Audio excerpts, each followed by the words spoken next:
So hello, everybody, and welcome to the benefits and risks of ketogenic diet in the management of chronic metabolic disorders.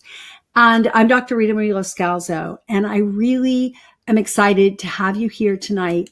And I want to jump in and talk to you about something near and dear to my heart. Yes, ketogenic diets, and I love what ketogenic diets can do when they're done right. And I don't like what they do when they're not done right.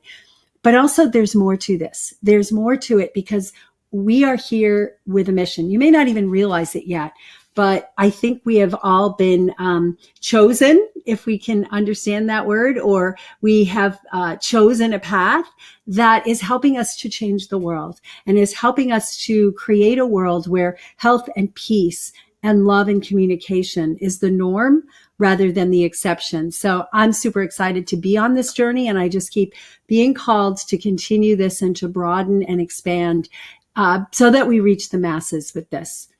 But I heard this quote probably about a week ago, and it really stuck with me. It was, there are moments you'll always remember and those you'll never forget.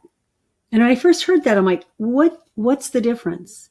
And then as I started to get into thinking about it, I thought, well, I'll always remember my wedding day and the joy of having all my family members around me and my friends and of being wedded to the love of my life, who, by the way, we just celebrated our 33rd wedding anniversary. So that's a day I'll always remember. I'll always remember all the little details of it. There are other times in my life that I'll never forget. And I'll never forget the look on Scott's face as he walked in the room to give me some news I wasn't expecting, and I just didn't want to hear at that time. And the news, so let me just backtrack a little. I had come home from the clinic. I was an intern. I came home from the clinic early because it was my 35th birthday and I wanted to celebrate. And we had plans to go and have a nice dinner together and just celebrate. And that never happened. And as I wanted to get home early so I can exercise before dinner. I'm a big avid exerciser. And as I was on the exercise bike and I'm, pushing away, I hear Scott come in the door and I heard the click of the garage. And I thought, oh, wow, how sweet. He came home early so we can have more time together. And I heard his steps coming towards the bedroom and I was getting more excited. And as he walked into the room and looked across at me and waved me to come over, I knew something was dreadfully wrong.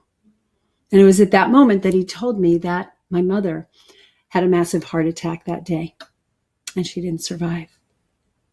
And I can feel it in my body now as I speak about it. I will never forget the feeling in my body. I will never forget how I went numb and cold and I got scared and I got upset and I got lonely and I got angry. All at the same time. It was this flood of emotions that came in all at the same time. She was 56 years old.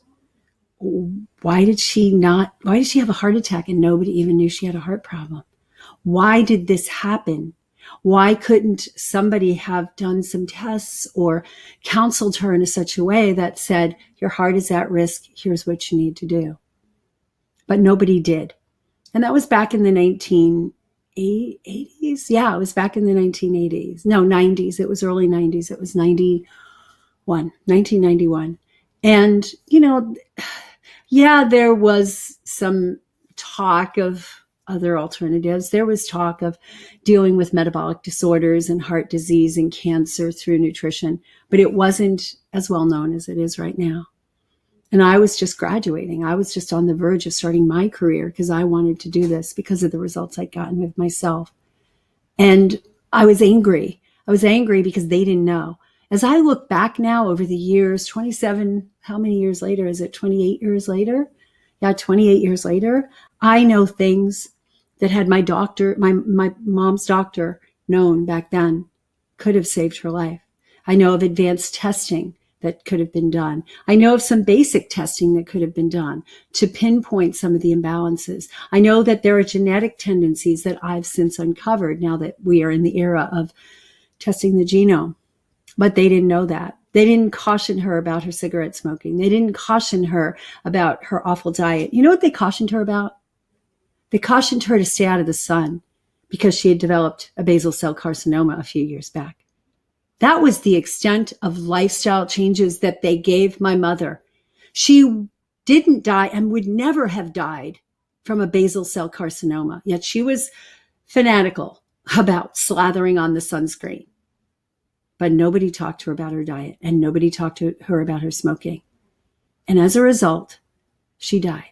She died of a sudden heart attack. And I don't want that for any of you. I certainly don't want you to lose family members as a result. And 2 years later, we lost my father the same way. And so you could see why I'm passionate about this. You could see why I want change to happen, and I want it to happen quickly. You could see why I want not just me to be out there and, a small group of us out there teaching people about diet and lifestyle, but all of us, all of you listening who are practitioners, it's part of your destiny as well. We have the power to change this system. And what we need and what we might be lacking is the knowledge of all the details of how things work. And that's what I provide. And that's what I'm here to help you with. The knowledge of how to do this, how to test people, how to counsel people, but also the knowledge of how to get that message out there. As much as I'm a student of biochemistry and nutrition and herbology, I'm a study of marketing and business. Because why? Not because I want to, sell widgets or create a supplement line and sell that. I have no interest in that. What I have an interest is in selling ideas, selling people on ideas and paradigm shifts, selling people on the importance of changing this in our lifetime, not just for our kids and their grandchildren. I'd love my grandchildren to be born into a world where health is the norm, where every single doctor knows, every single practitioner, doctor has a health coach in their office if they don't want to do it themselves, knows that there is more. There's more than what they were taught in medical school. And I'm passionate about that. And I'm so excited to have you guys here tonight because you're passionate. Whether you're a health coach, a naturopath, an MD, I've seen a lot of you, a nurse on here tonight, or you're here because you care about your family members or yourself and you want to be empowered. The future is empowered self-care. The future is not the latest and the greatest chemotherapeutic agent or tool or drug or widget to help people to fix the things that are broken. Yeah, we need some of that stuff. Yeah, we need crisis care. We need that intervention. But who feels good if at the end of the day, all you could do is say you kept people alive, you postponed their death? What if you could say at the end of the day, wow, I made a difference in that person's life. Wow, that person is better for having known me. Wow, I helped open and illuminate a path for this person that is leading them to joy and pleasure. That's what I want for you. And that's what I want for the world. Because you know what? This is my limited view here, but I'm going to share it. I think that healthy, happy people don't fight. Therefore, when we can help people to feel empowered, not helpless, and to feel healthy, we're going to have a peaceful planet. It's not going to come from everybody meeting in a room and deciding, not to do nuclear weapons or to do nuclear weapons. It comes as a much more basic thing. It comes from a place of everybody feeling good about themselves and good about the people they run into and sharing a common bond of love and health. Love and health. My signatures at the end of my emails have varied over the years. Love and health. Love, health, and joy. Love, health, peace, and joy. It's all what everybody wants. So let's get started and let's get changing this healthier system.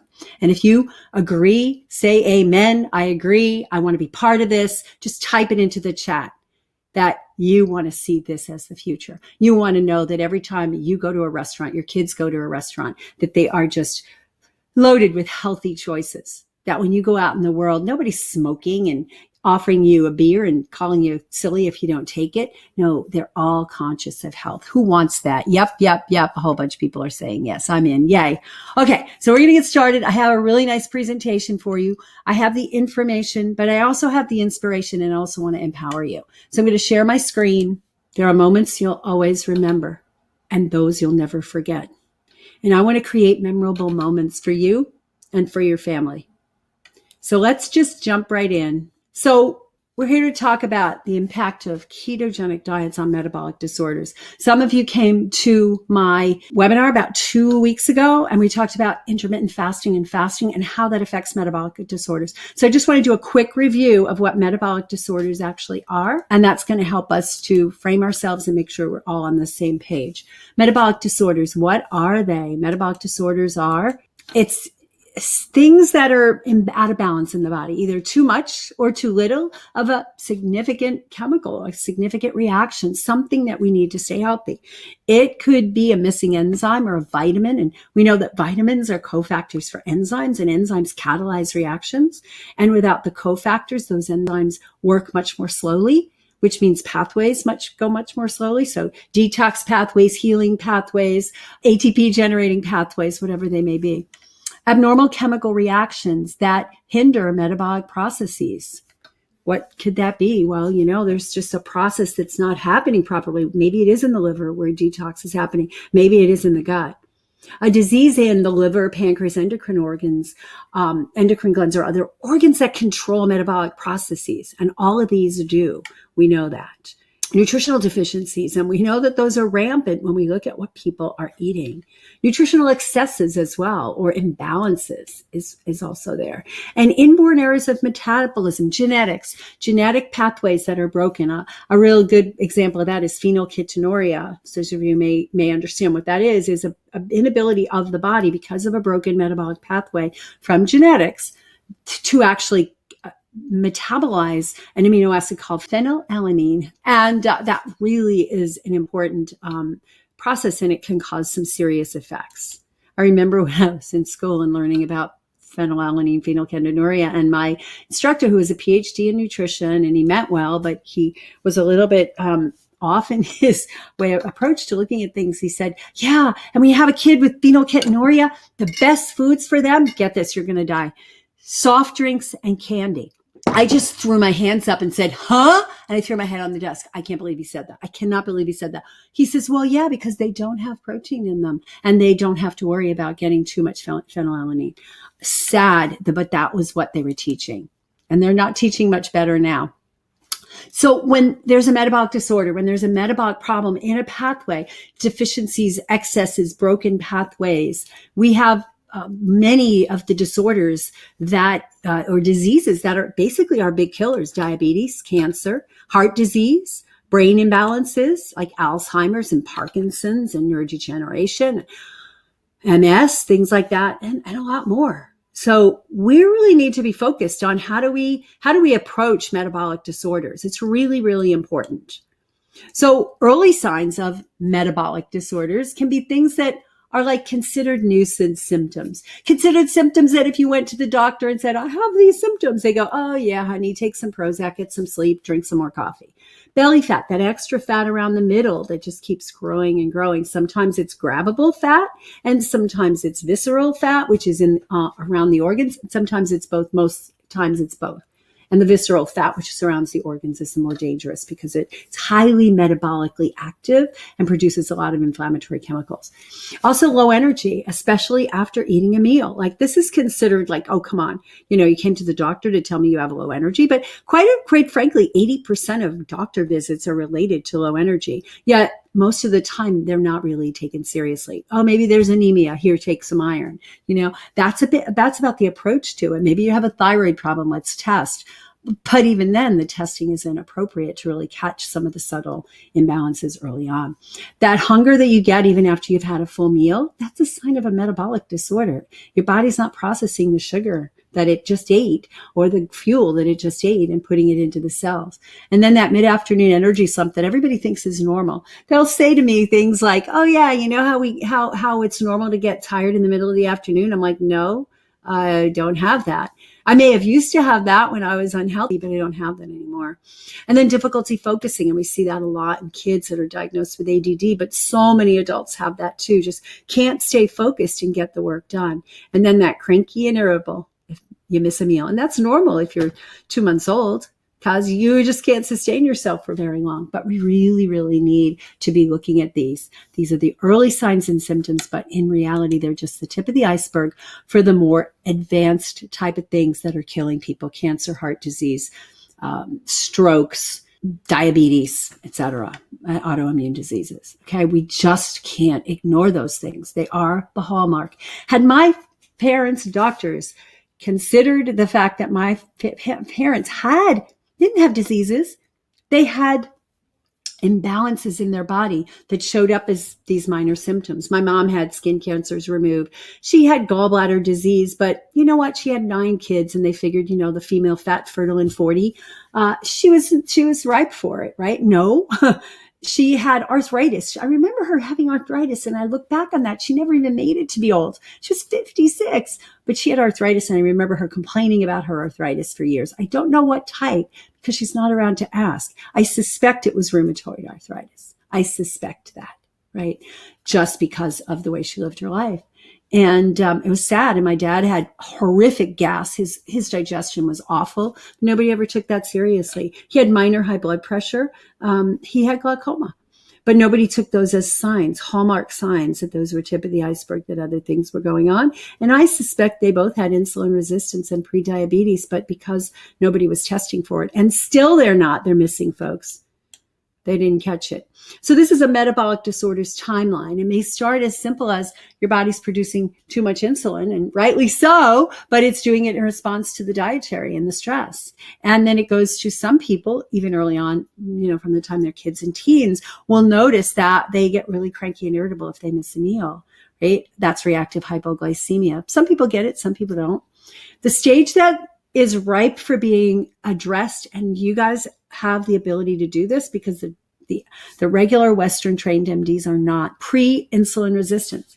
That's that period before the fasting blood sugar goes above 100, before we start to get the actual lipid changes that are considered in the dangerous range. That's when we can catch it. And there's very simple processes. And I know a bunch of you have been through our insulin resistance training and learned these. We're going to go into detail on how to do that when we do our Shine event in the fall.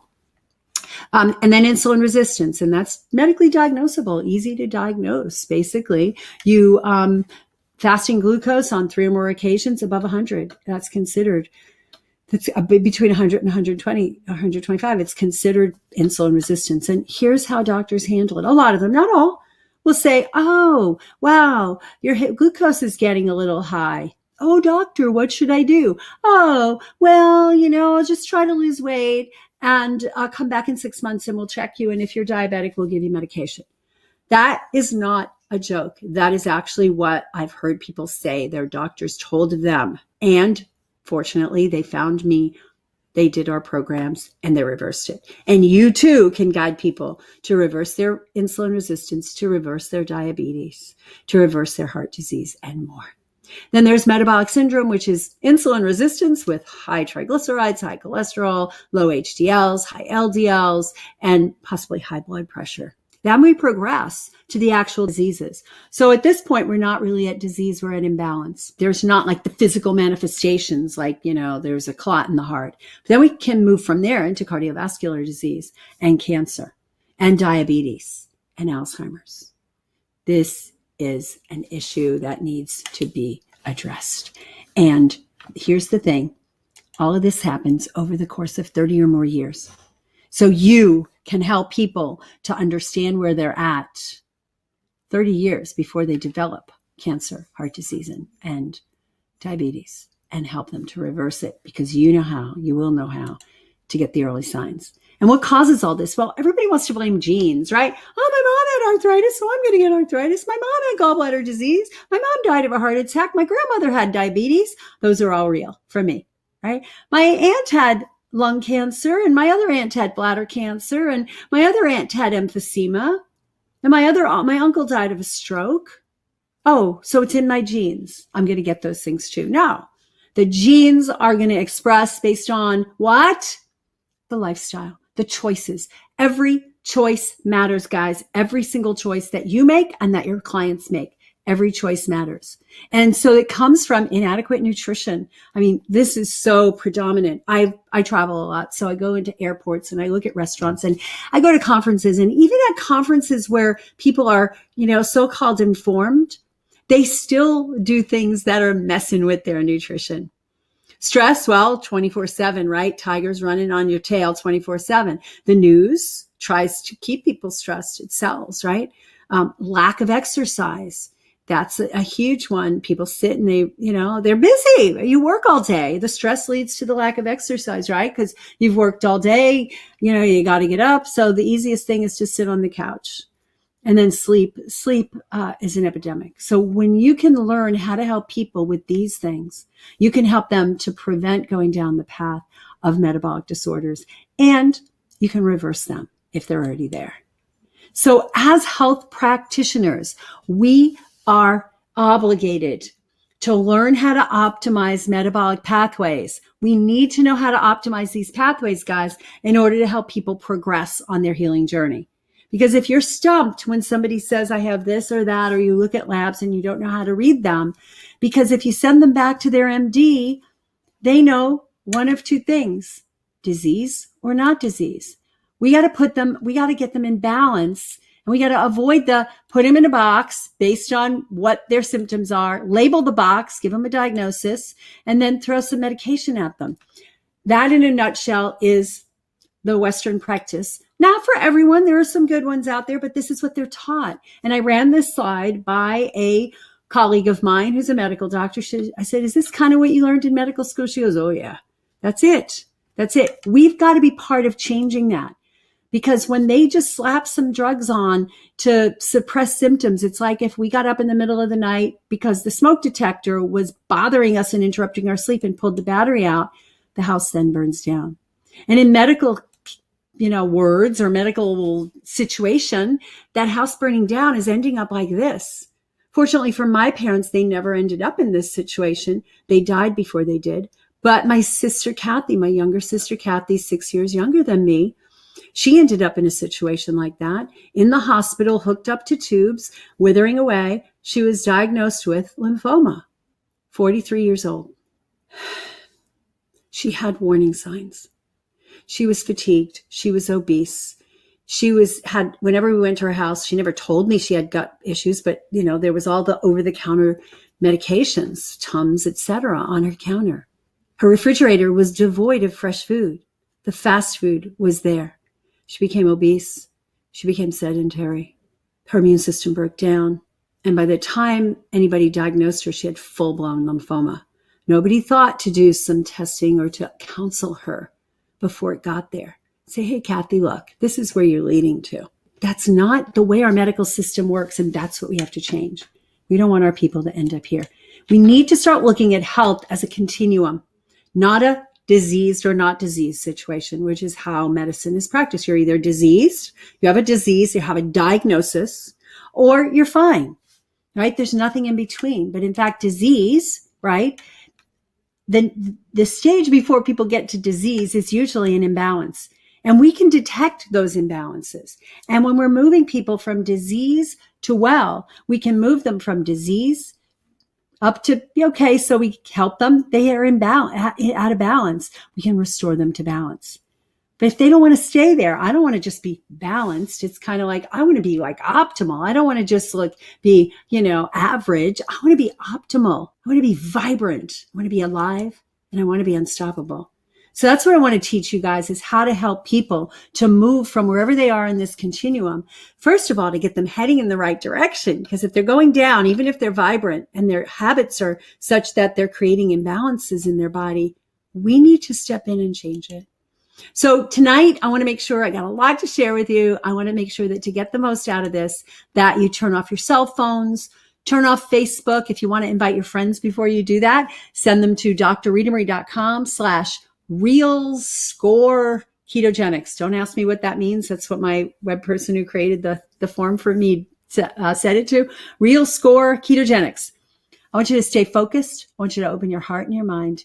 Please take notes. If you don't have pen and paper or an iPad or something to take notes on, have it handy, because I'm going to share a lot of stuff. Some of it you may know, some of it you may not. And keep an open mind, because I may share some stuff that you know and you're going, ugh, I know this already.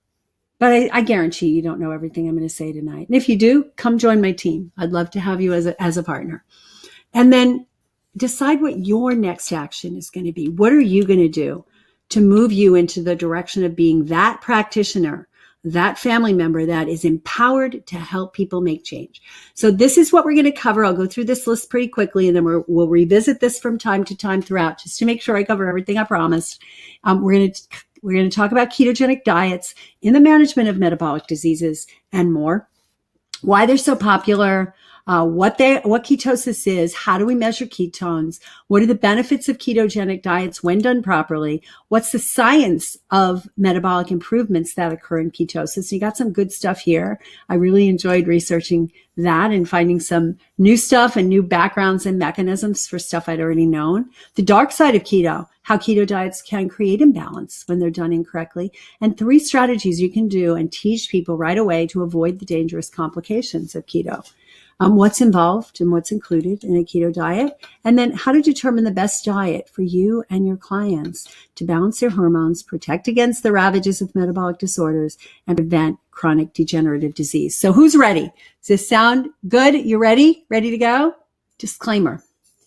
This is not intended to replace a one-on-one relationship with a qualified healthcare professional. What I'm sharing is not medical advice.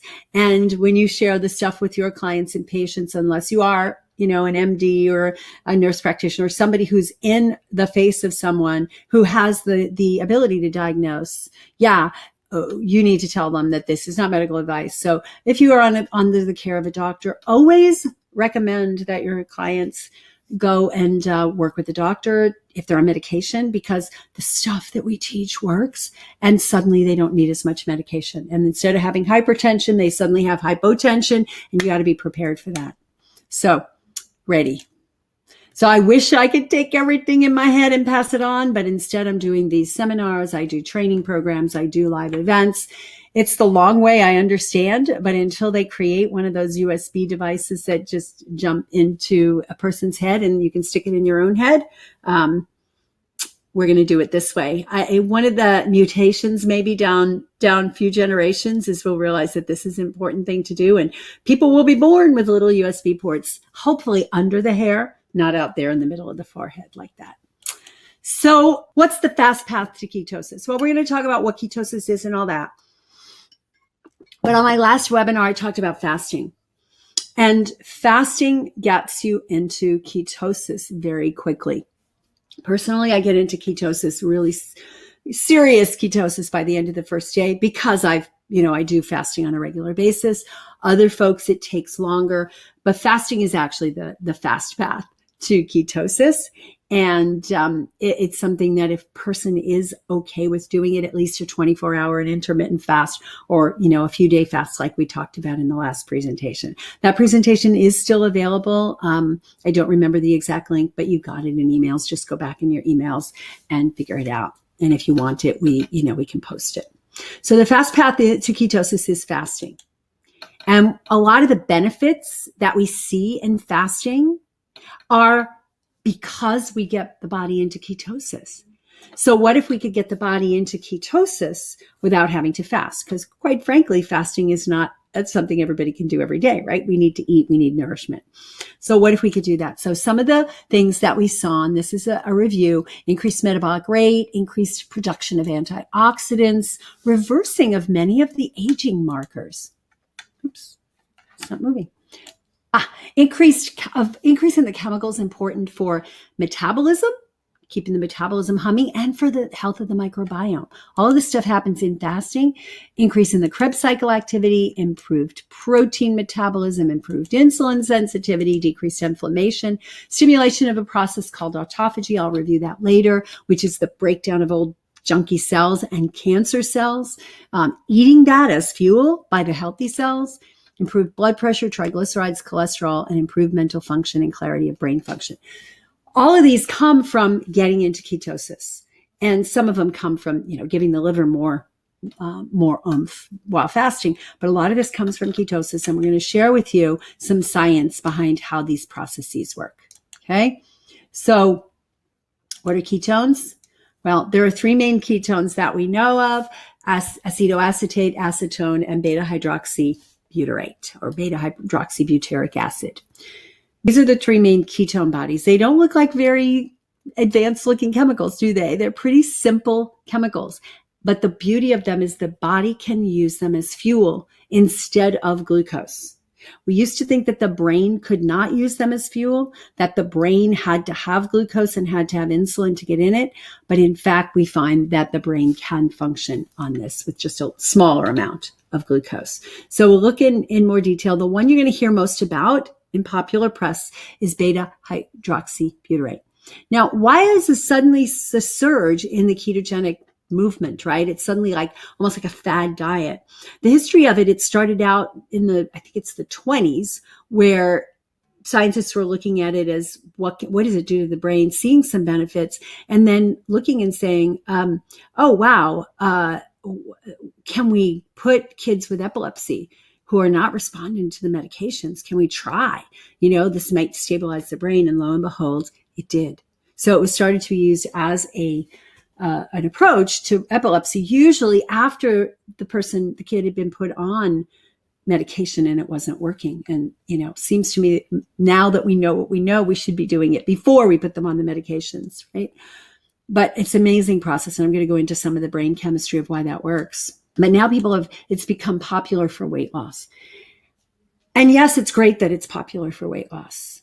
But my concern is that it's not done properly and can create some side effects. And we'll talk about that as we go along. So basically, ketosis is the burning of fat as fuel. It's instead of burning glucose, or, we don't stop burning glucose, but instead of the primary fuel for the body being glucose, the primary fuel for the body becomes the ketone bodies. So measuring ketones. There's a lot of ways to know, are you in ketosis or not? And people ask me that. How do I know? And what about those strips? Well, you can get the keto strips, and the keto strips will tell you if there's some ketones in your urine. But there's a couple of problems with that. One, it's not really quantitative. It's just ranges, and the ranges are pretty broad. And it's not always as accurate as measuring the blood. The be all and the end all is the blood, but they'll give you a general idea.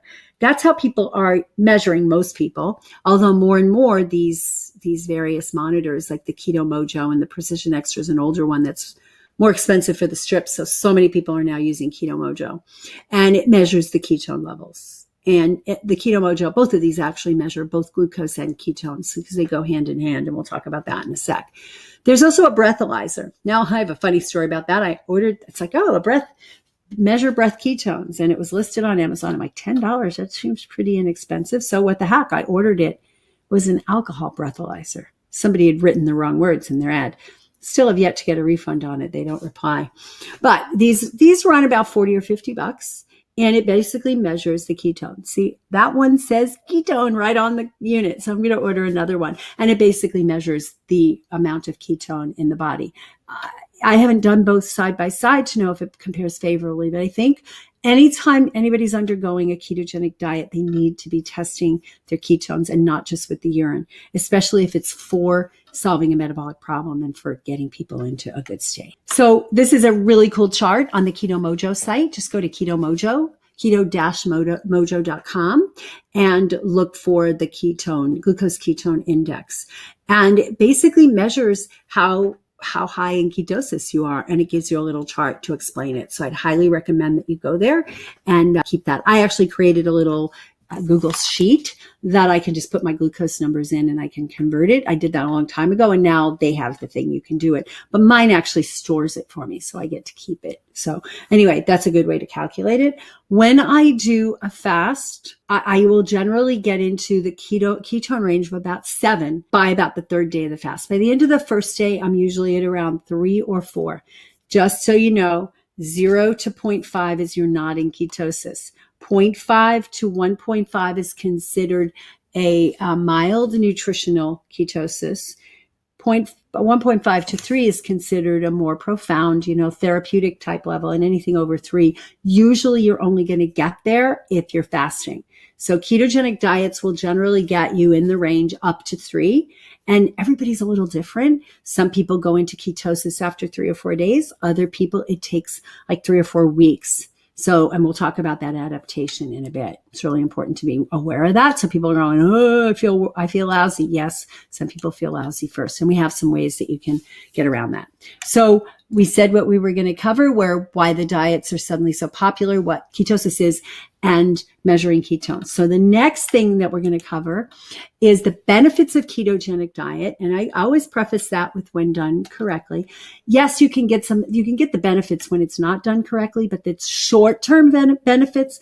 And then long-term, it's not going to be so good. And then the science of the metabolic improvements that occur in ketosis. There's a lot of metabolic improvements. And when we do, those of you who are coming to our Shine, how many here are already signed up for our Shine conference in the fall? I know a lot of you are. There's probably about 50 people so far that are signed up. And at that conference, we're going to really, go into detail. And we've brought speakers in. And I can tell you about that later. But we brought speakers in to talk about and go into the detail. What benefits does it have? It controls the blood sugar, right? So once the body is on a ketogenic diet, we'll talk about what that looks like.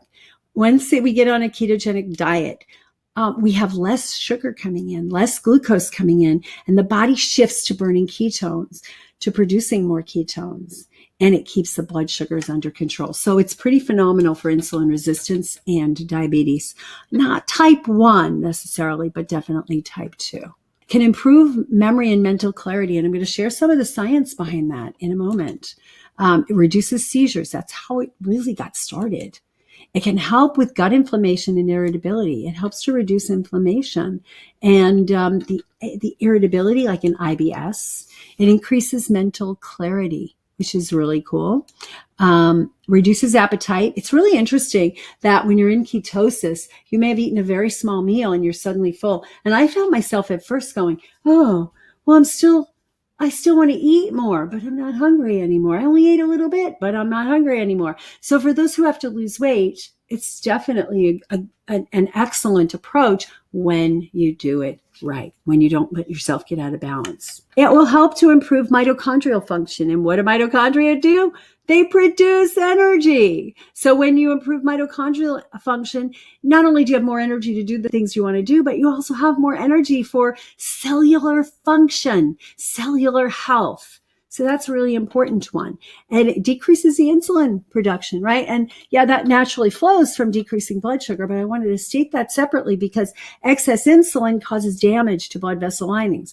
Excess insulin creates problems with the brain. Excess insulin can lead to Alzheimer's because the insulin degrading enzyme is the same as the amyloid plaque degrading enzyme. And we end up with more insulin resistance in the brain leading to Alzheimer's.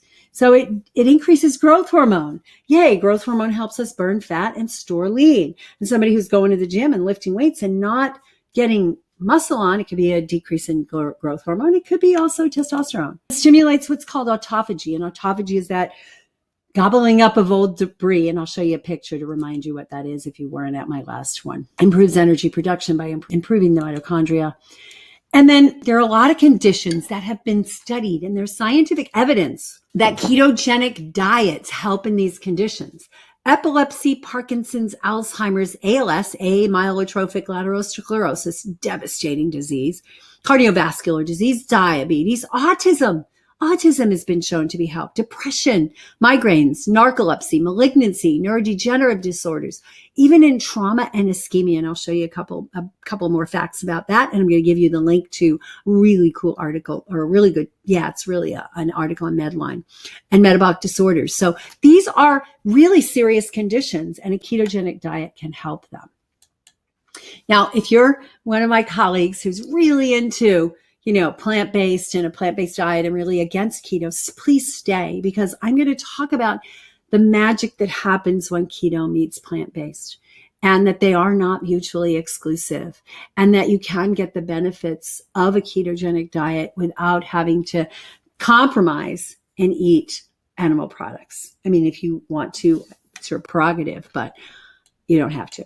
All right. So what are the science behind the brain changes. And that's, by the way, the picture of beta hydroxybutyrate, just because that's the most common one that we talk about and the most common one that's studied in these tests.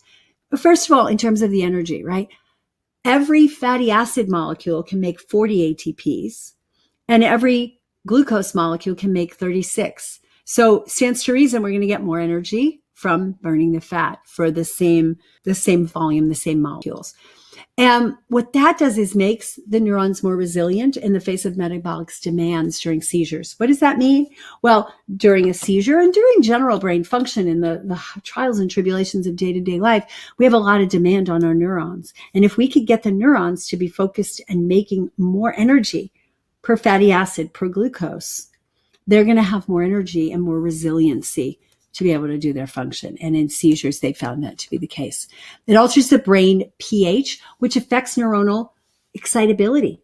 We find that the overexcited neurons get people into epilepsy. They get people into ADD. So it calms down the neurons. It inhibits these ion channels and shifts amino acid metabolism in such a way that it favors the production of GABA, which is a calming neurotransmitter. And a lot of folks are running around with low GABA and not a lot of calming in their nervous system. So it can do that. It increases the influx of nutrients to the brain. They've found, this whole process with ion channels and all this that I won't bore you with. But if you go to this document, drritamarie.com/ketoscience, it's actually a Medline article, but the link was so long, you're not going to remember. So if you just go to drritamarie.com/ketoscience, it'll point you in the direction of that article. It increases something called BDNF, brain-derived neurotrophic factor. And BDNF is nourishment. It helps the brain to repair itself and prune itself. So it increases that.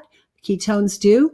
The ketones fuel the brain without insulin, without having the influx of insulin, which, affects Alzheimer's because of the myeloid plaques, et cetera. So that's a really good one. And in Alzheimer's, it's been found through that mechanism and others to reduce the amount of beta amyloid, which is the plaque that helps, that has been implicated in affecting memory in people with Alzheimer's. In Parkinson's, it's been found to rescue the substantia nigra cells. The substantia nigra is the part of the brain that produces dopamine, and that's the part of the brain that gets injured in Parkinson's. So I think about Parkinson's as it's just an extreme form of dopamine deficiency, right? We see when people have dopamine deficiency, they get depressed and they're unmotivated. Parkinson's is even a further along with that. And there's a particular chemical that's been tested a lot with brain, MPP plus, methyl 4-phenylpyridinium. Rats, poor rats, they sacrifice the rats after they inject them, but that's how they figured it out, that in Parkinson's, it can actually help from killing off these things from toxins. And they measured this particular toxin, but they're extrapolating it to be other toxins as well. And then in epilepsy, there's a bunch of mechanisms that they found. And again, you can read that article. It has so much good science in it. The GLUT1 receptors, the pyruvate dehydrogenase deficiency, and in phosphofructokinase. So they found that kids who had mutations, genetic mutations in these GLUT1 receptors that transport glucose across the blood-brain barrier, they suffer seizures in infancy. And when they're put on a ketogenic diet or given exogenous ketones, that it helps them, and it helps them to prevent some of the complications of that, mental retardation, seizures, etc. Kids that have pyruvate dehydrogenase deficiency, that affects the ability to convert pyruvate to acetyl-CoA, which affects the glycolysis cycle, which affects the production of ATP.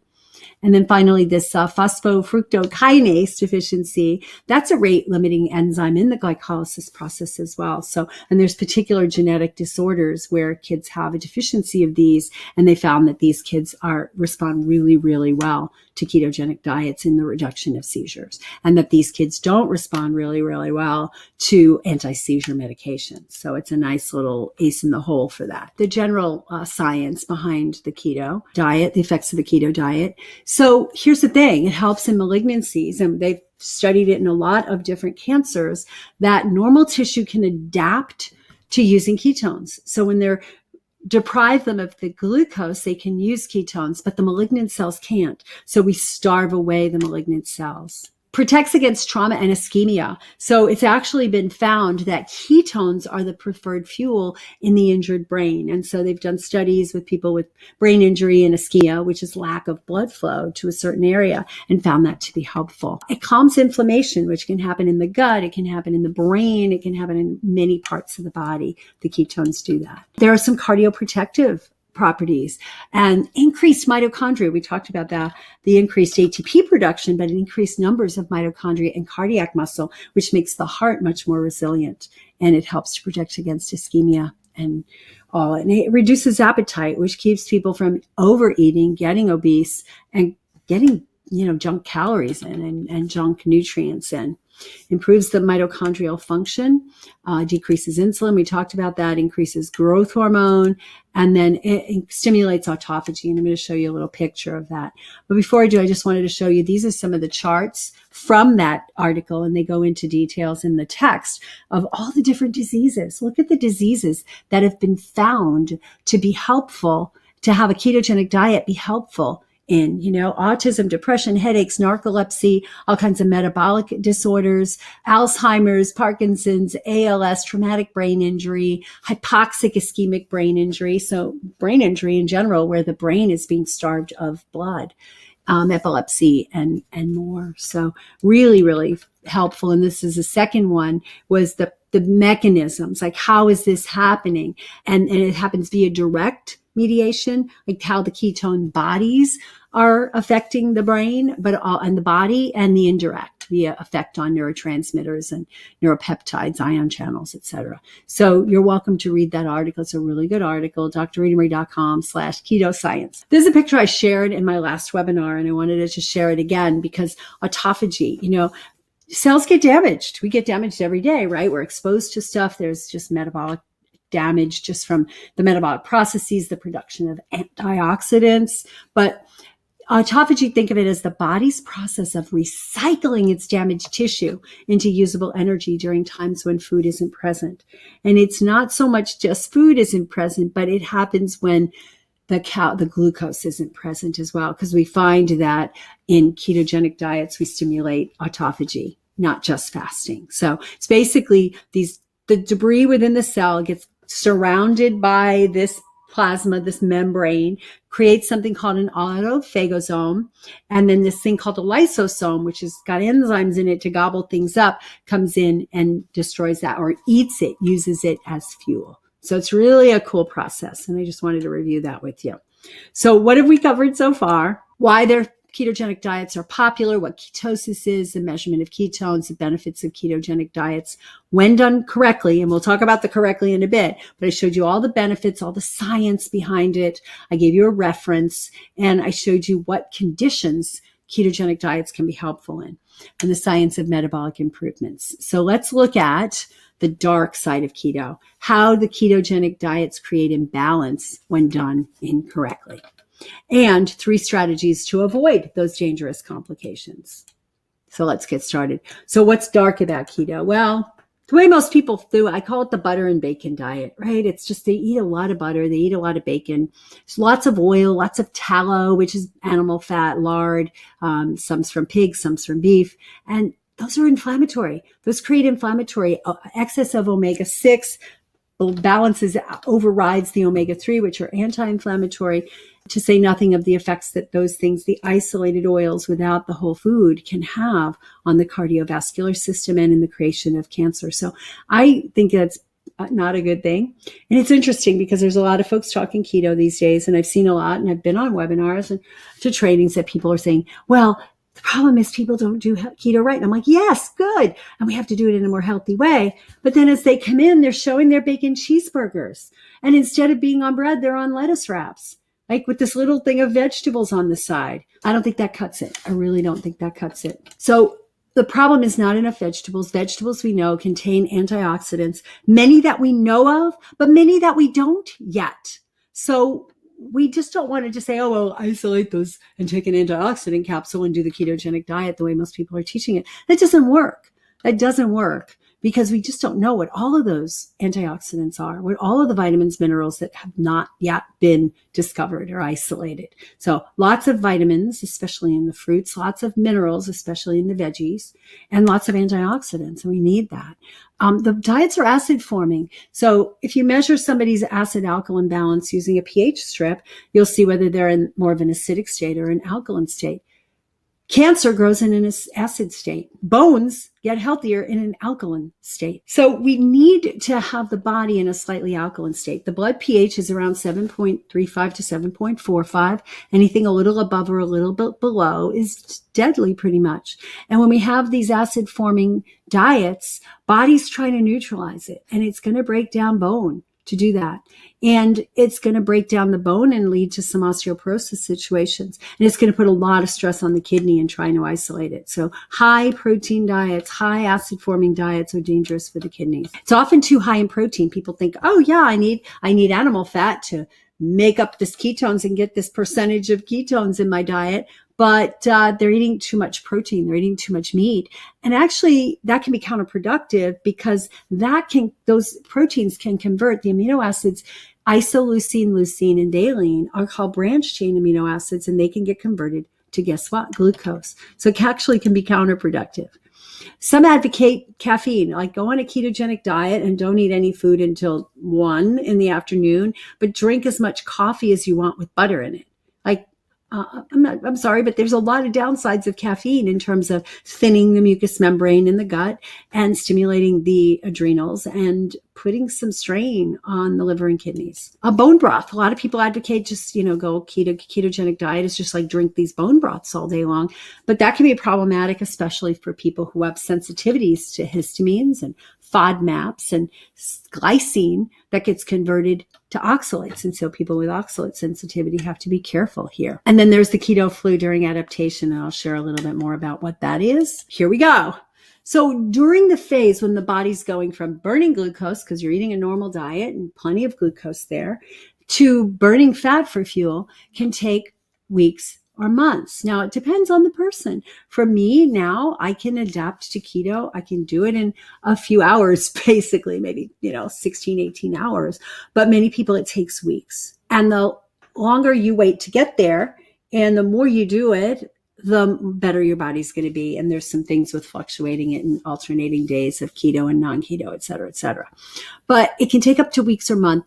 And during that period of time, the body is burning fat, and we can burn body fat, and the body fat contains a lot of fluid. So we shed a lot of excess fluid. A lot of people have very rapid weight loss because of that fluid reduction. But what that creates is an electrolyte imbalance. That creates the body, along with the fluids, go the electrolytes, the potassium, the sodium, magnesium, etc. So when we get that electrolyte imbalance, we get problems. We could get cramping, we could get headaches, we could get insomnia, lethargy, constipation. And these are not comfortable, right? Especially the headaches, especially the muscle cramping and all that. So not everybody gets it. It depends on how easy it is for that person to adapt, but it's also dependent on their thyroid function and their liver function and their adrenal function and their kidney function. So there's ways that if you are working with somebody and they want to do this diet, and it's appropriate for them, and you can do a modified version of it, that you be careful to identify how their other functions are doing. So you don't want to get them into a keto flu. There's ways to prevent that during the adaptation. One of the ways is to take some electrolytes, like to modify.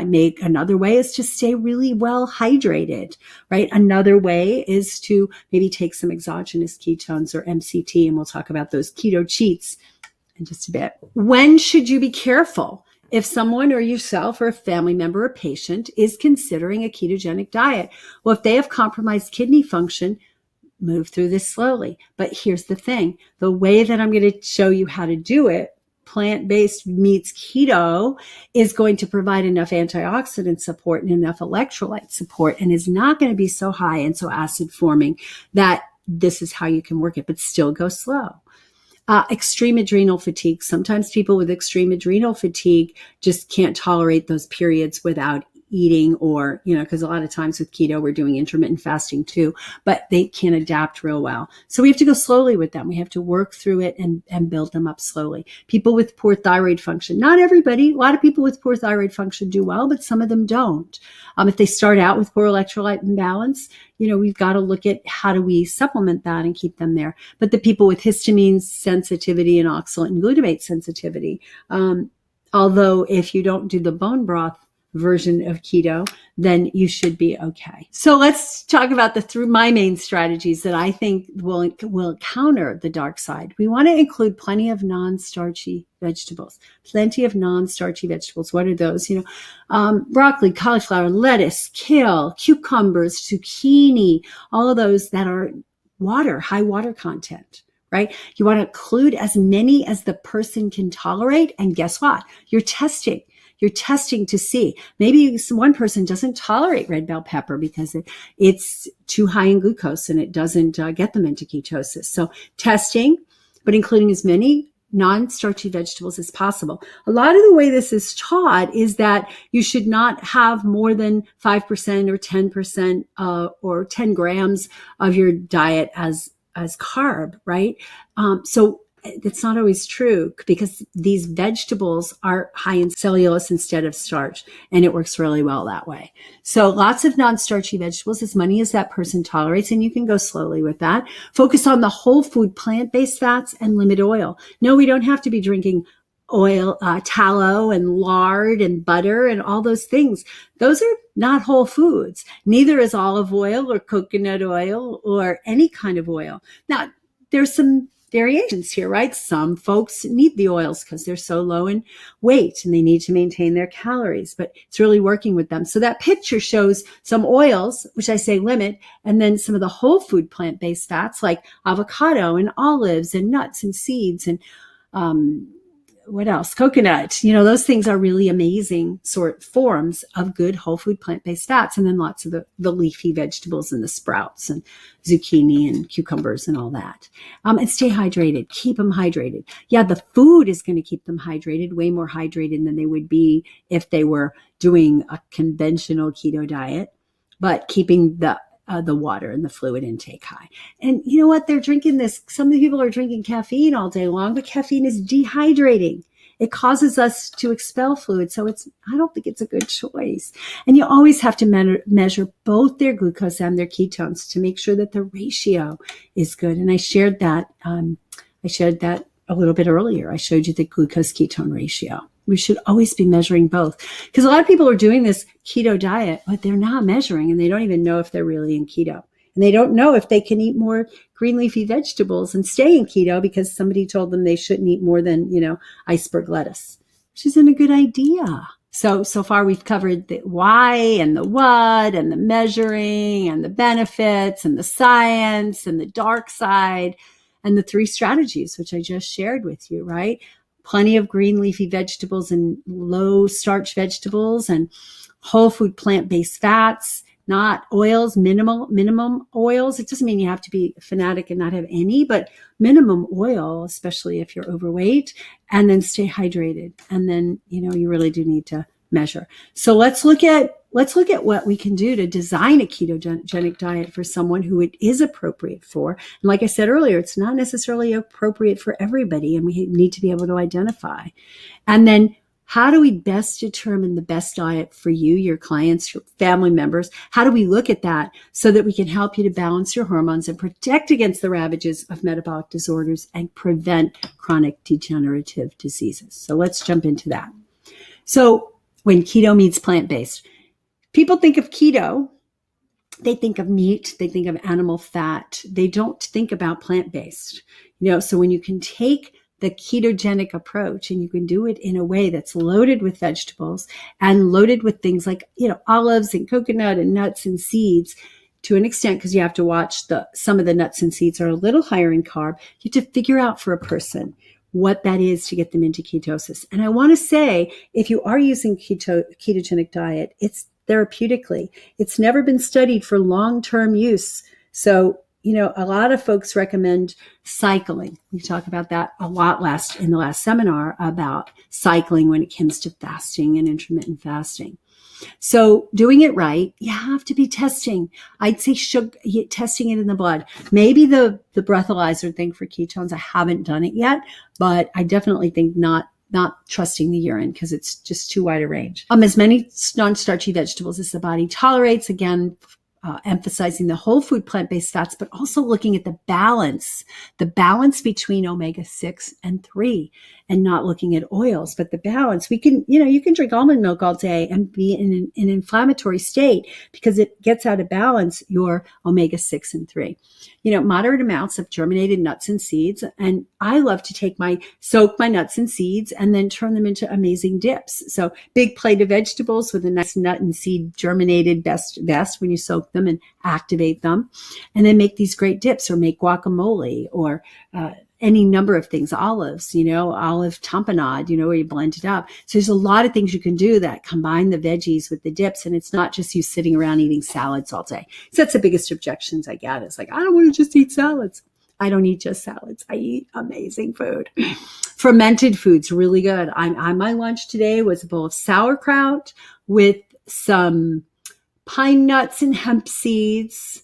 And what else did I put on there? I think pickled ginger and some greens, sprouts. And then I had along with that some coconut yogurt. And that's it. I was going to have olives, but I forgot to put them on my plate. And celery sticks and a dip.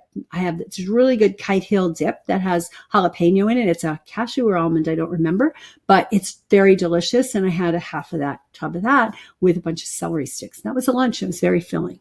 Right?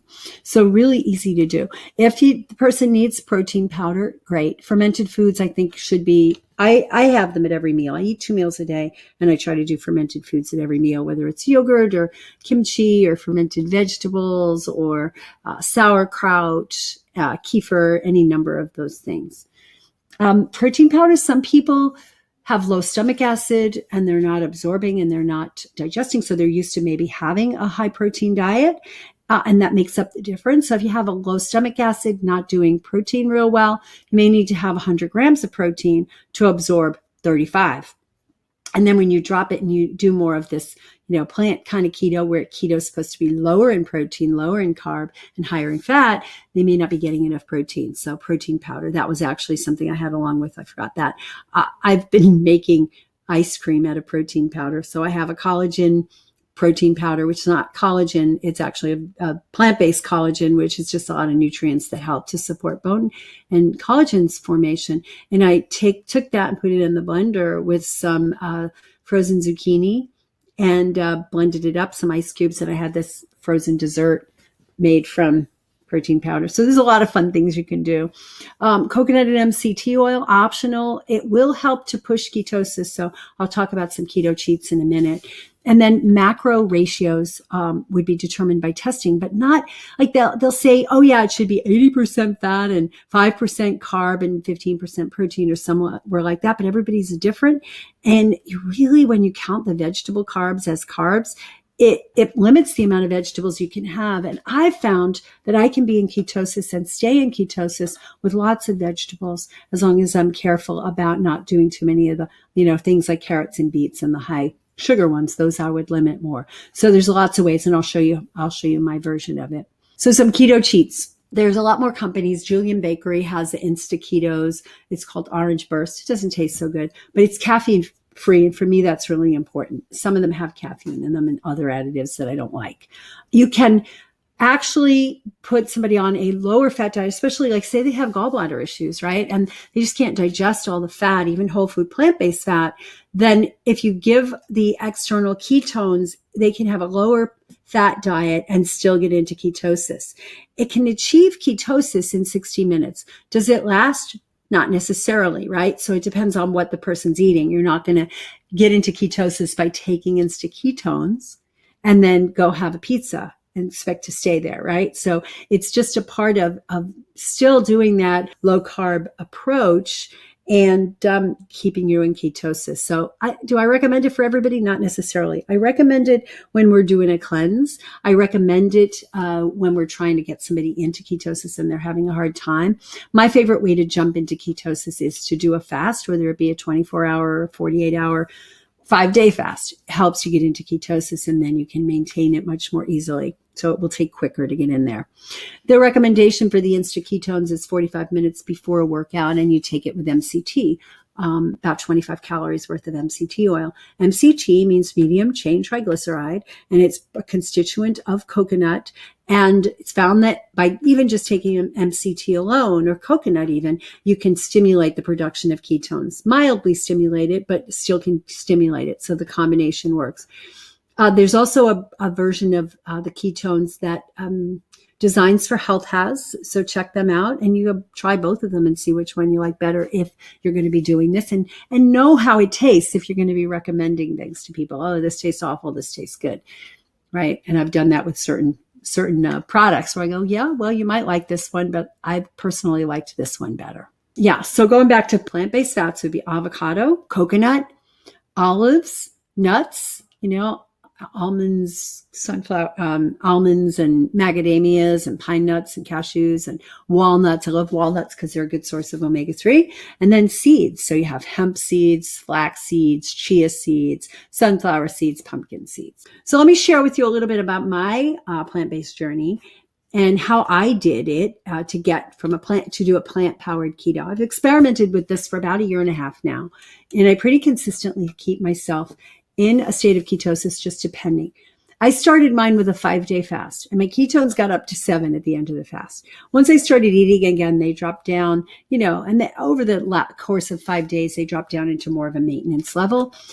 They've gotten as low as 0.5 to 1 if I've been away and I've eaten some mango or other kinds of higher carb meals. I don't generally eat grains or starches, but I generally will do fruits, especially when I'm in a tropical place. But I'm still able to keep it to 0.1 to 1 because when I eat a higher carb food like a fruit, I'm eating it with a lot of greens, whether it be with a green smoothie or whether it be with a big salad. And that really helps me to keep things into range. I usually, my ketones, usually between 1.5 and 3. When I travel, it tends to go a little bit lower. I tested it the other day. I hadn't been testing for a while, and I tested it the other day on a trip.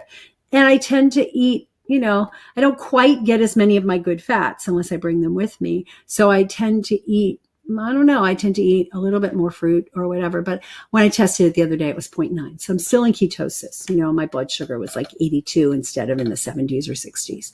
So, yeah. And then I use a continuous blood glucose meter, and they now have an app on the phone, so I can do it that way. And, yeah. So I like doing that, and it can give me that. I'm a little disappointed though, because they had a 10-day meter and a 14. They switched to a 14, and they phased out the 10. And the 10-day actually costs less per day than 14. I mean, it's this little patch that it really doesn't cost them any more to make it. You can see a little bit at the bottom of this picture right here. It's just this little white thing. It's got the electronics in it, but tell me it costs them any more to do 14-day versus 10? No, thank you. It doesn't, right? But they charge almost double for the 14-day. So it's way more per day, and it's not accurate. It calibrates itself in an hour, which is good, whereas the other is 12. But I'm very disappointed with it. So I'm going to be on the phone with them this week or next week to try to see what we can do to push some things. I've been recommending these things to everybody, but I'm not real happy with it. There's loads of non-starchy vegetables. So quick tip for the summer: freeze zucchini. You can make some great ice creams with it using coconut or nuts or seeds or protein powder. Whole food plant-based fats: avocados, olives, coconut, nuts, and seeds, and lots of fermented foods. That's what I do. That's my typical day. And it's healthy and it's filling. And I've gotten to the point where I don't continue to lose weight. People say, oh, I'm going to keep losing weight. No, I reach my max and I go down, and I can gain weight on it if I overeat. Like anything, if you eat past the point of full, your body's saying, you don't need any more. So a lot of people ask about sweets and treats, and that's what we've grown up on: cakes and ice creams and all. And there are ways to sweeten them and maintain yourself in ketosis. So stevia, sugar, alcohols I'm a little careful with because a lot of people get gut imbalances. The only one I really recommend is erythritol, but I put the others there for completeness. Mannitol and sorbitol are known to cause gut imbalance, diarrhea, etc. Xylitol for a lot of people. Do keep sugar alcohols away from pets because dogs can die from it. My son had some erythritol, xylitol sweetened gum and left it on the table, a big box of it. And his dog got into it while he was away, and they had to rush the dog, and the dog spent 3 days in the hospital, the vet, checking her liver, and she survived it. She was a young puppy, but you got to be careful with it around pets. Lohan is a Chinese herb. I love that stuff. And we basically can get it in powdered form, and it's real easy to add just a little pinch to sweeten things up. I use it in my desserts and stuff, and then inulin, Jerusalem artichoke, and chicory. Here's the thing, though. A lot of the recipes and a lot of the prepared treats you're going to find are not as good as what I think they should be, like almond flour pastries, right, that are keto friendly. But you see, when you heat omega-3 and omega-6 fats, they do become oxidized. So be careful with that. You shouldn't be doing that. And that would be a rare treat, but there's a lot of ways you can make it using whole fresh foods. So I just highly recommend that. There is one treat I found that I was thrilled with. It's called Keto Cups. And it's basically like a Reese's peanut butter cup, but instead of peanut butter, it's coconut in the middle, coconut butter, and it's chocolate on the outside, and it's simply sweetened with monk fruit, also called Lohan. So really, those are really good treats. So be careful. Just be discriminating and teach your people to be discriminating. There are ways you can monitor whether people are in ketosis. I just wanted to warn you that if you do organic acid tests and you look at the test, you may find the people, if you put them on a ketogenic diet, that their ketones are going to be elevated, right? Because you're wanting that, beta hydroxybutyrate to be high. So I'm going to show you the reasons. According to the organic acid test documentation, they'll tell you why. And so if you've got them on a ketogenic diet, then probably not bad, but there are other things that could cause it. So the main ketones that are measured on the OAT test, organic acid test, are beta hydroxybutyrate and acetoacetic acid. The common causes of elevated ketones are fasting. Protein malnutrition can be there. So you want to make sure that the person isn't protein malnourished. A high-fat diet, which a ketogenic diet would be, but it could be a vitamin B12 deficiency or a candida overgrowth or pulmonary infection. So if you've got this person and they're eating a normal diet and their ketones are elevated, then you want to rule out the other possible causes. But if they're on high-fat, plant-based keto diet, then it's probably fine. So no need for alarm. And I wanted to show that because some people do these tests. So the other thing that's often used with keto is time-restricted eating, intermittent fasting. And so I made this chart. If you were on the other webinar, you might recognize it. But, meal one is, we call it breakfast no matter what time. Personally, I don't have it till noon, between noon and 2, sometimes 4, depending on the day. But that's my first meal, so we call it breakfast. The second meal, you can call it lunch or dinner, depending on when you have it. But basically, second meal. The third meal is optional. But honestly, we shouldn't be having more than 3 meals. I think 3 meals is going to be fine, unless there are circumstances like someone who can't eat very much, who's very underweight and malnourished. We're going to have to give them a 4th meal, right? We want to limit carbs, no breads, no pasta, and minimal on the grains and fruit. And we can use a glucose and ketone meter to determine how much of that they can get away with and still maintain a nutritional ketosis. The fats, I believe, should be whole foods and plant-based. I don't think that tallow and lard and butter and oils even are so healthy. I think that the 3 meal limit, which we talked about, and no snacking or grazing. A lot of people do eat their 2 or 3 meals, but they're eating a lot in between. Someone asked a question on another webinar. Well, what if if I'm eating within a 4-hour window, can I eat in between those meals? Like, sure. You can eat consistently for 4 straight hours and then not eat for 20 and still get good benefits. So, it's ketosis. And then no late night eating. And this is super important for maintaining it there.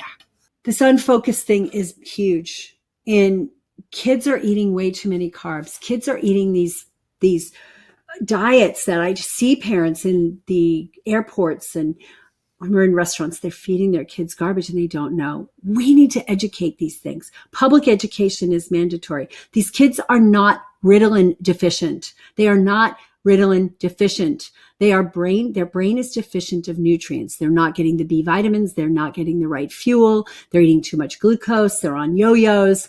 So these kids can benefit from a mild ketogenic diet, but I'd be careful, and I'd really, if you don't have a lot of experience with it, I wouldn't be putting a kid on a ketogenic diet, but I would be putting them on a junk food resistant diet, negative diet, get them off the breads and the pastas and all that, and help them. You can get them to eat zucchini pasta or kelp noodles or konjac noodles if they like their pasta, and you can get them to make amazing breads or even buy amazing breads that aren't full of flour. So we need to work with kids, but we need to work with the adults that are out of focus. So many people are out of focus. What they really just want is to feel good, but they need to take action. That's why they come to us, right? They need to learn how to get there so they feel good. And we need to be able to provide them with the support and the action steps that they can take and the accountability to accelerate their process, their progress towards their goals. So what's getting in the way? All of us have something that's getting in the way. If you've got a goal out there and you're sitting back here, what's in the way? What do you have to do to remove it? And for a lot of folks, it's their diet that's in the way. It's their stress exposures. And we need to just chip away at the boulder little by little to help them to be able to get past and travel towards their goal. And they just don't know what to eat. They're asking questions like, what should I eat? What should I do here? So we want they want to know more, but you need to know more, right? You need to know more about all those hormone imbalances, the interactions, receptor resistance. I mean, there's so much more that they need to know.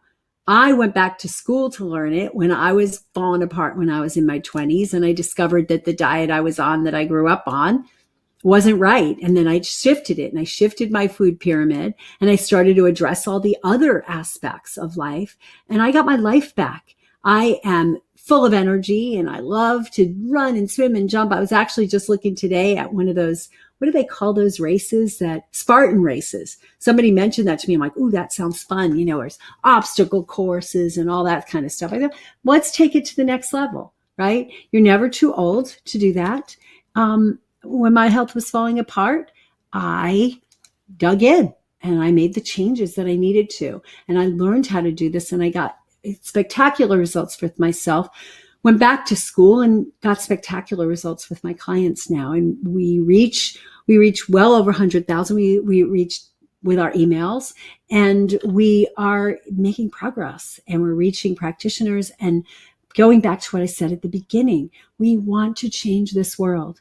And if we want to change this world, we need to dig deep, and you need to know how to do this stuff. So you need to take a deep dive into a subject I call nutritional endocrinology, but it's really the way that our environment and our food, everything that we put in, on, and around our body, how it affects us, the emotions, the thoughts, the processes, and how it affects the hormones. And if you're thinking hormones are just all about sex, you're wrong. It's not just estrogen, progesterone, testosterone. It's everything, really. There's hormones that control every function in the body. And you need to be the master of that. If you want to step into this future and you want to be one of these practitioners on the leading edge, you need to step into it. So I'd love to meet you in person at our conference. We do once a year a scientific investigation of nutritional endocrinology. And this year's topic is metabolic disorders and nutritional endocrinology for it. And how do we use intermittent fasting, nutrients, plant-centered ketogenic diets in managing metabolic disorders? So I'd love to invite you to join us September 27th to 29th. It's at a beautiful resort type location just east of the Austin airport. We have amazing food, amazing food.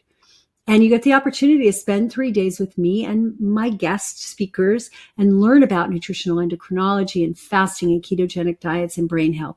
These 2 webinars have just touched the surface, as you can tell. There's so much more to learn and apply and get some practical strategies.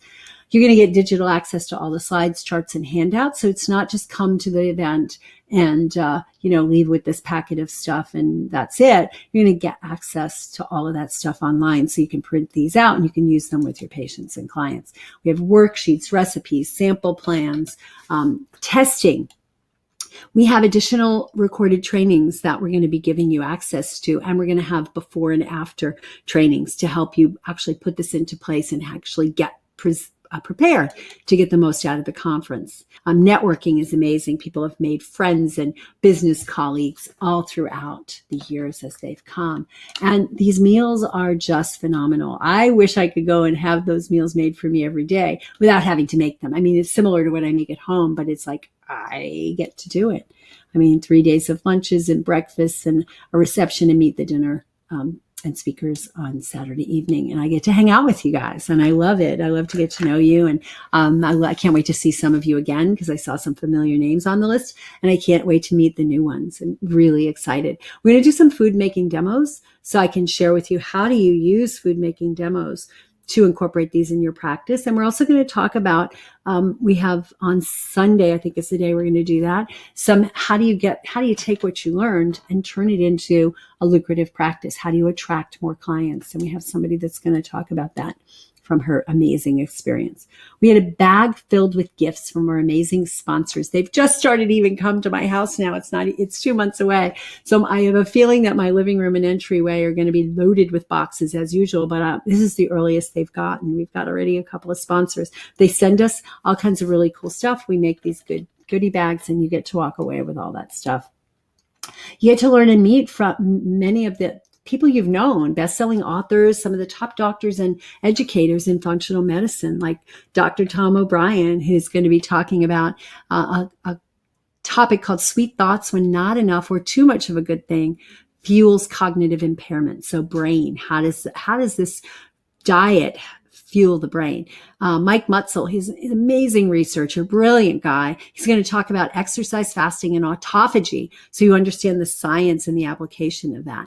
We're going to get Dr. Alan Hopkins, who's going to talk about advanced biomarkers and metabolism and how you can test for that and help people to see their progress, but also determine their risk.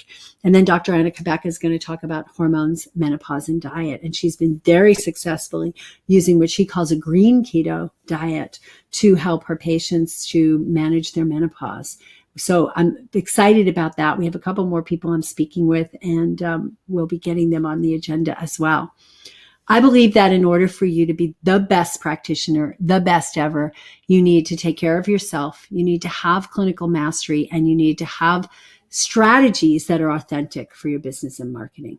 And when you come to this conference and when you have that in place, you're going to feel confident. You're going to have joy because your clients are going to be successful and they're going to be improving their lives. And that's so, so rewarding. And satisfaction about your contribution to the world, to this new paradigm, to this new healthcare system. So we are going to throw in some bonuses, which I know that are going to help you in putting this into practice. And we're going to get the bonuses sent out shortly. So we'll have the bonuses posted as soon, probably within the next few weeks. The first one is something I did back in early part of the year called the Healthy Keto Challenge. And we have videos and we have a guide and we have slides and the whole process so you can see how I did a Healthy Keto Challenge. And that's going to provide you with a couple of things. It's going to help you to see how to teach keto to people and how to do it in a healthy way. I've got recipes in there and all sorts of great things, recipe videos. But also, it's going to help you to see how you might be able to model a challenge on Facebook to generate business. We did this Healthy Keto Challenge, and then we made an offer for people to come into one of our higher end programs. And we were able to get a lot of people to sign up for that, which was really awesome because it introduced them to the concepts and then gave them the ability to come and work with us for 9 months to put this into practice. And you can model that. So the second quick action bonus is a conference we did, a Shine conference we did back in 2017, Food as Medicine. And it was an amazing conference with amazing speakers, with amazing food demos, and really incorporating herbs and foods as medicine, as healing for our clients. And normally we would sell that for $497 with all the videos and all the handouts that we gave. The handouts alone are worth that because I put, decades into preparing these handouts, and you've got them and you can start using them in your practice or modeling them in your practice. The third one is we're going to have a training, an authentic business and marketing training. It'll be a live training after Shine, so I can talk to you about how you can put this into practice. And it's going to be amazing. I can't wait to do it. And we have slides and resources for you to start growing your own practice with this. So I'm really excited about this. And I know that this is our 7th Shine event. Every year they get better and better. And we have amazing folks that come and amazing relationships that form. We have people who have gone into business with people they met there, who've become best friends with people they've gone there. We had MDs who've hired health coaches who they met there. We have an optometrist in San Antonio here in Texas who's in our nutritional endocrinology training program, and she is studying it, but she realizes she doesn't have the time with her busy optometry practice, and she really clicked with one of our people who's in the nutritional endocrinology program, and she's a health coach, and they're working together now. So it's an amazing opportunity to network and share and grow your business while you're learning some amazing stuff. So the quick action bonuses, the healthy keto, the that shouldn't say genetics. It should say food is medicine. So, and then the authentic business and marketing training. And all of those are valued at over $1,000. We're going to throw that in along with all the food, along with 3 days of training with these great speakers, and along with all of the demos and the handouts and the online versions of the handouts, the trainings before and after. So it's packed. And you might be thinking, well, I can't afford to do this, right? It's going to cost a fortune with all that's packed in there.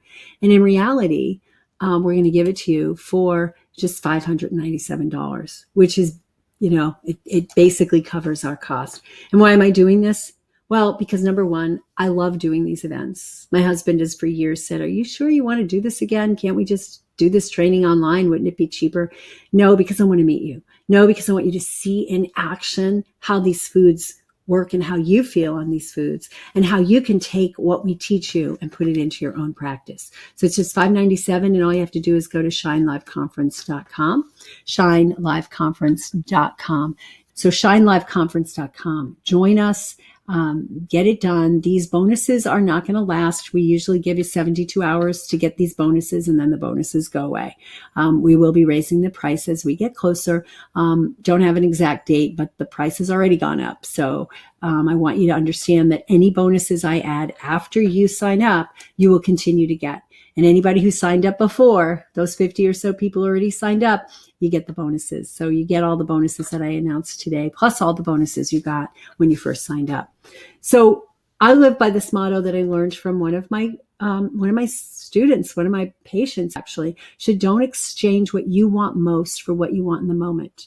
And I want that for you, right? If you want most is to create this amazing practice and be the go-to practitioner and make a lucrative living doing what you love and helping people and helping me to change this world, then do it. Just do it. Don't let your hesitations, what's holding you back. Just come join us. It'll be the best investment you ever made in your business and in your personal life. So all of this, just $597, shineliveconference.com. So I just want to say thank you. Thank you for being here tonight. Thank you for being on this journey with me.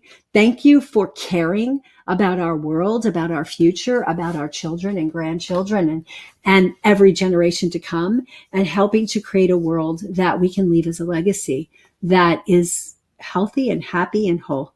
So much love, many blessings to all of you right now.